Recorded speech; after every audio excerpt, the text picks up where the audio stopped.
जय श्री कृष्णा। राधे राधे भक्त जैनों, आइए हम सब सूर्या देव की पौराणिक कहानी सुनते हैं। पहले सूर्या देव को जयकारा करे। सूर्या देव की जय हो, सूर्या देव की जय। बहुत पुरानी बात है। त्रेता युग में भगवान सूर्या देव अपने तेज और प्रकाश से तीनों लोकों को प्रकाशित कर रहे थे। उनके तेज की कोई सीमा नहीं थी। उनके इस अपार तेज के कारण देवता, असुर, मनुष्य सभी उन पर श्रद्धा रखते थे। सूर्या देव की पत्नी का नाम संज्ञा था। वो दक्ष प्रजापति की पुत्री थी। सूर्या का तेज अत्यधिक होने के कारण संज्ञा को उनके पास रहना बहुत कठिन लगने लगा। वो चाहती थी कि उनका पति थोड़ा शांत और स्वभाव हो, जिससे वो सुखपूर्वक जीवन व्यतीत कर सके। एक दिन संज्ञा ने अपनी छाया को अपना रूप देकर सूर्या के पास छोड़ दिया और सवाए तपस्या के लिए जंगल में चली गई। वहाँ घोड़ी का रूप धारण कर हिमालय पर तप करने लगी। सूर्या देव को इस बात का पता नहीं चला और उन्होंने छाया के साथ जीवन बिताना शुरू किया। छाया से शनि देव और तपति का जन्म हुआ, परंतु छाया का व्यवहार संज्ञा जैसा कोमल नहीं था। जिसे यमराज और यमुना जी को जो संज्ञा से जन्म थे कठिनाइयाँ होती थी।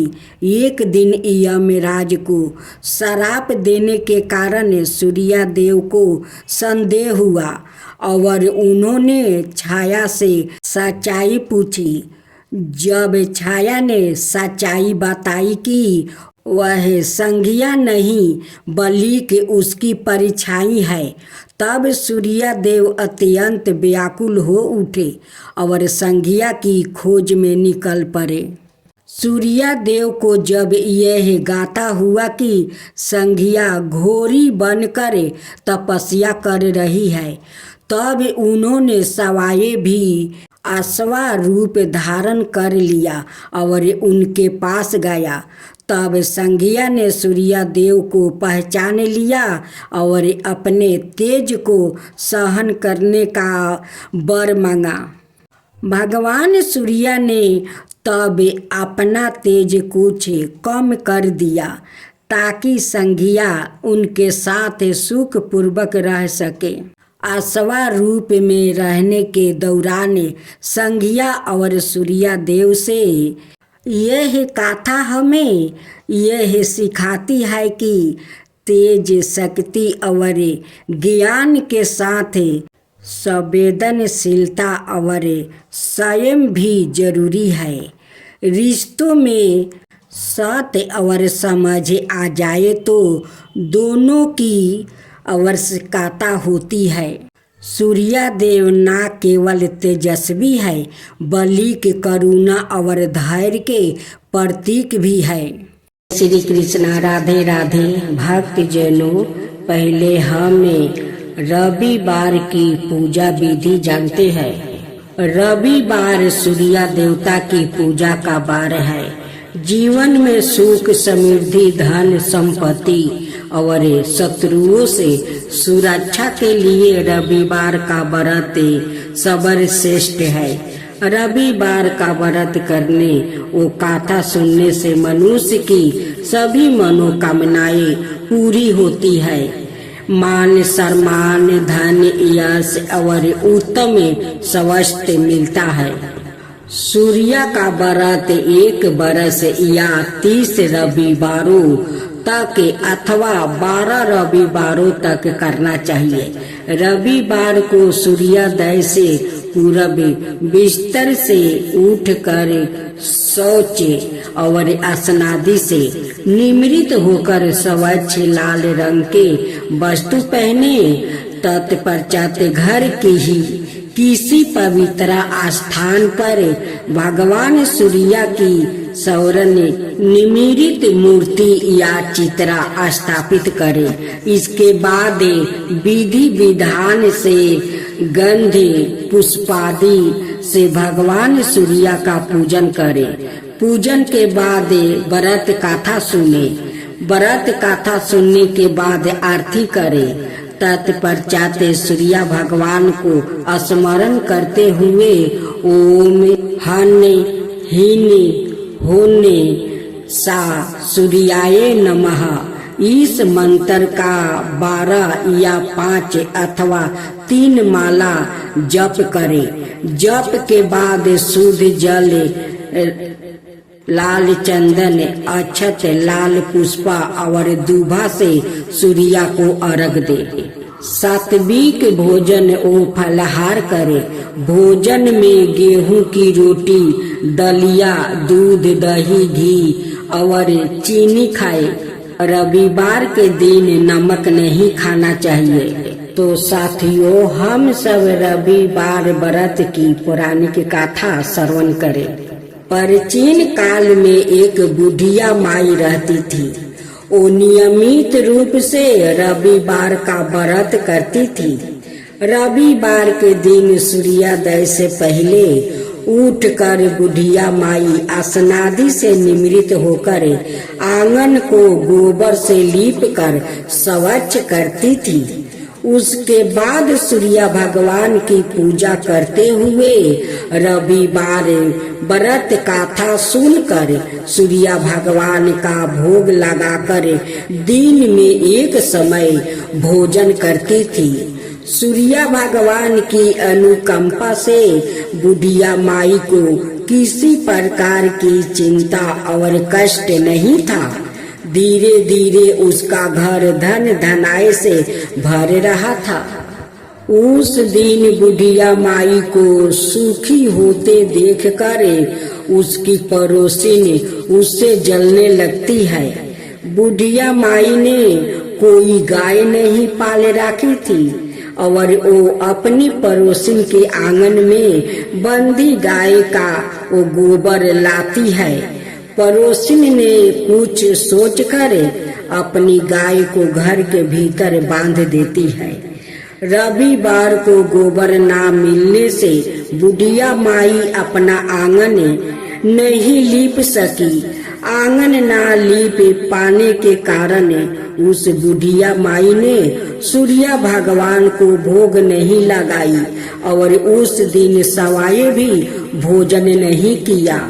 सूर्यास्त होने पर बुढ़िया माई ने भूखी प्यासी सो गई।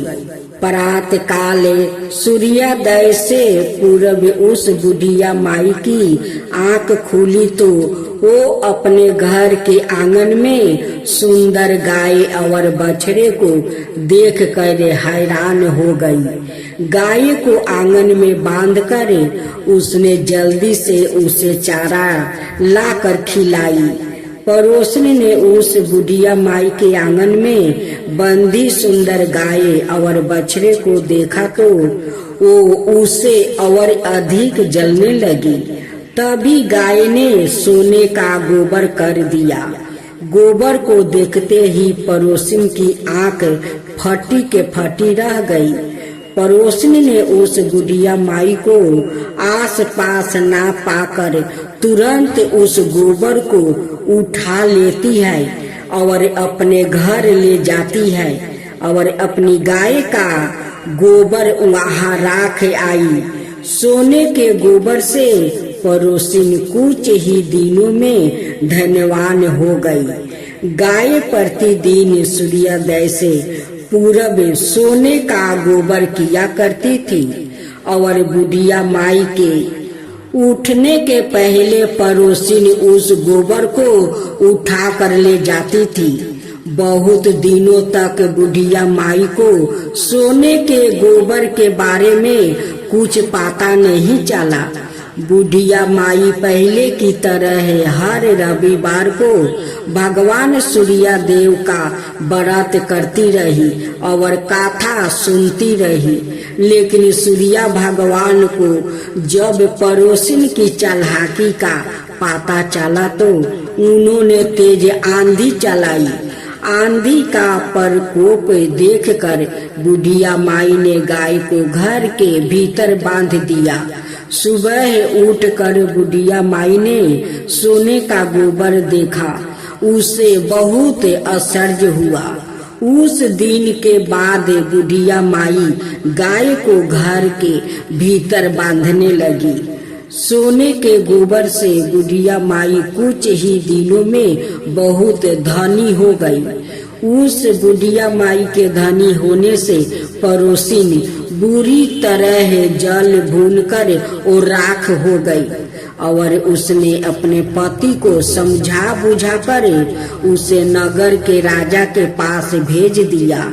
सुंदर गाय को देखकर राजा बहुत खुश हुआ। सुबह जब राजा ने सोने का गोबर देखा तो उसके आश्चर्य का ठिकाना न रहा। उधर सूर्य भगवान को भूखी प्यासी बुढ़िया माई को इस तरह प्रार्थना करते हुए देखकर उस पर बहुत करुणा आ गई।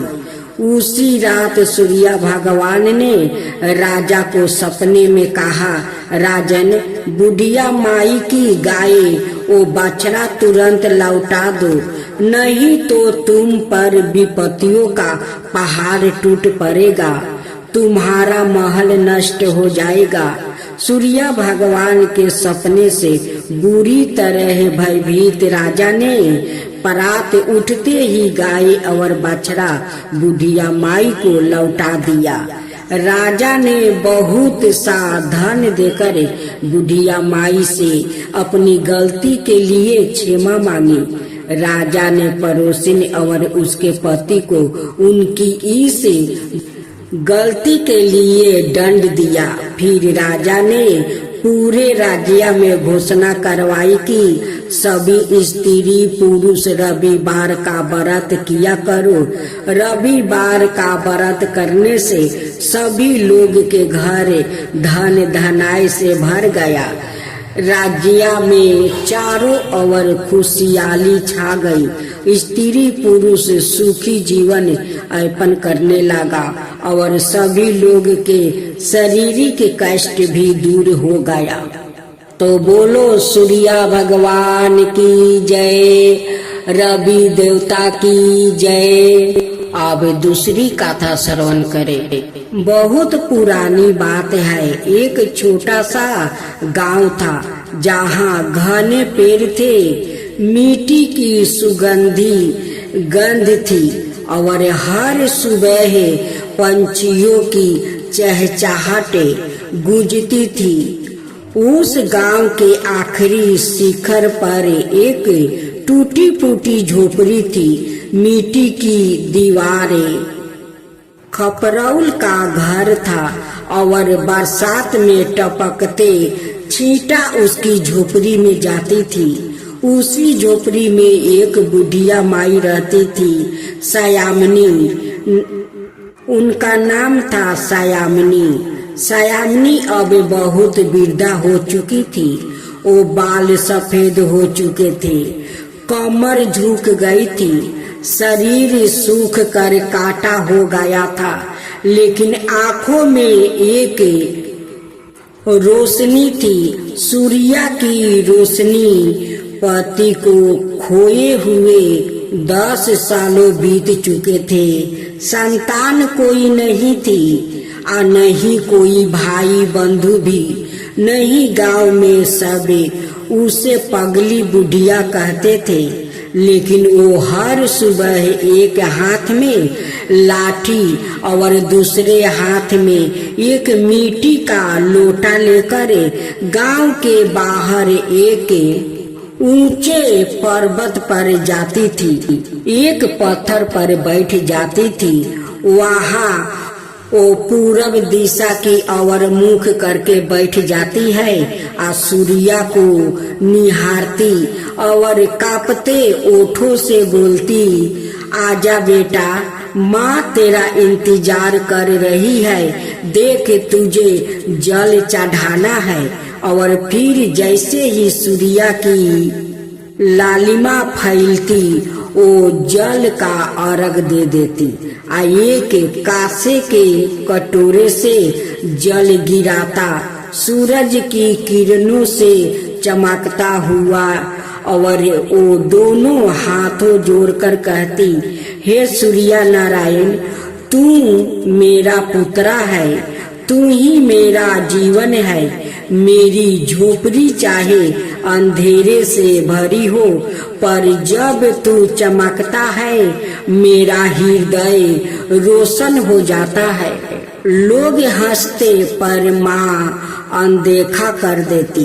गांव के लोग कहते हैं, बुढ़िया जाती रही सूरज को बेटा कहती है, जल चढ़ाती है, क्या कोई सूरज से रिश्ता जोड़ता है। कभी कभी छोटे बच्चे उसकी झोपड़ी के बाहर पत्थर मारते, कह कर, देखो देखो सूरज की माँ अब भी भटकते खपराउल झोपड़ी में बैठकर वो भजन कर रही है। पर बुढ़िया हंस देती थी और कहती, बेटा, चाहे दूर क्यों ना हो, माँ का आशीर्वाद उसे पहुँचता है। सूरज मुझसे दूर है पर माँ के प्यार से नहीं बच सकता है। कभी कभी जब बरसात में भी सूरज की हल्की किरण भी नहीं निकलती, बुढ़िया माँ टकटकी लगाए बैठी रहती। आसमान की ओर जब कोई पूछता, क्या देख रही हो माँ, वो कहती है, बादल छुपा सकते हैं उसका चेहरा, लेकिन माँ की नजरों पर बेटा को हर बादल के पार देख सकती है। बुढ़िया का शरीर थक गया पर भक्ति नहीं छोड़ी। अब बुढ़िया की उम्र 89 पार कर चुकी थी। उसका शरीर कांपता था, हड्डियों चटकती थी। कभी कभी पहाड़ तक जाना भी कठिन हो जाता था, लेकिन भक्ति में कभी कमी नहीं आई। एक बार ठिठुराती ठंड में जब चारों ओर कोहार था और सूर्या की किरण तक नहीं देखती थी, बुढ़िया माँ फिर भी लाठी लेकर वो चल पड़ी। रास्ते में कई बार बिछिल गई। एक बार तो उसके घुटने से वो खून निकल आया, फिर भी उसने जमीन को चूमा और कहा, हे धरती माँ, तेरे ऊपर चलते चलते अगर शरीर चूर हो जाए तो भी ठीक है, लेकिन सूरज को बिना अर्घ दिए लौटूंगी नहीं। अंतिम अर्घ जब आस टूटती सी लग रही थी, एक दिन ऐसा आया जब बुढ़िया माँ अत्यंत बीमार हो गई। उसका शरीर बुखार से तप रहा था, पर फिर भी सुबह उसकी आंखें खुली। उसने उठने की कोशिश की पर शरीर ने साथ नहीं दिया। उसने किसी तरह लोटे में जल भरा और झोपड़ी के बाहर घसीटती हुई निकली। उसने सूरज को देखा और बादलों के पीछे था। कांपते हाथों से अर्घ देने की कोशिश की, पर कटोरा उसके हाथ से गिर गया, पानी जमीन में बह गया और वही क्षण उसकी भक्ति की सबसे बड़ी परीक्षा थी। वो घुटनों पर बैठ गई, आंखों आंसुओं से भरी थी और उसने रोते रोते कहा, हे मेरे सूर्या पुत्रा, आज माँ तुझ तक जल नहीं पहुँचा सकी। तू रूसा तो नहीं होगा बेटा, एक बार आजा। माँ की आंखों अब बंद होने को है, मैं तेरे दर्शन बिना ना जाऊंगी। उसी क्षण पूरे आकाश में अद्भुत प्रकाश फैल गया। अश्वा वाला एक सौरन रथ आकाश से उतरा। रथ के पहियों से अग्नि की लपेट उठ रही थी। आकाश गूंज रहा था। गांव वालों बाहर निकल आए, भय और आश्चर्य में डूबे हुए थे। और उस रथ पर था सवाए सूर्यदेव। उनका तेज इतना दिव्य था कि लोग आंखें नहीं उठा सके। पर बुढ़िया माँ की आंखें खुली थी। उनकी आंखों में आंसू थे, पर डर नहीं था। सूर्यदेव उतरे और माँ के पास आया। उन्होंने माँ के चरणों छुआ और कहा, माँ, तूने मुझे पुत्रा मान कर जो अर्घ दिया है, जो प्रेम में बरसाया है, आज मैं तेरी गोद में आ गया हूँ। तू अकेली नहीं रही, अब मैं तुझे लेने आया हूँ। माँ ने सूर्यदेव के मुख की ओर देखा, जैसे सारा जीवन उस क्षण के लिए ओ जिया हो। उसकी आंखों से 2 बूंद आंसू गिरे, एक संतोष का और एक विदाई का।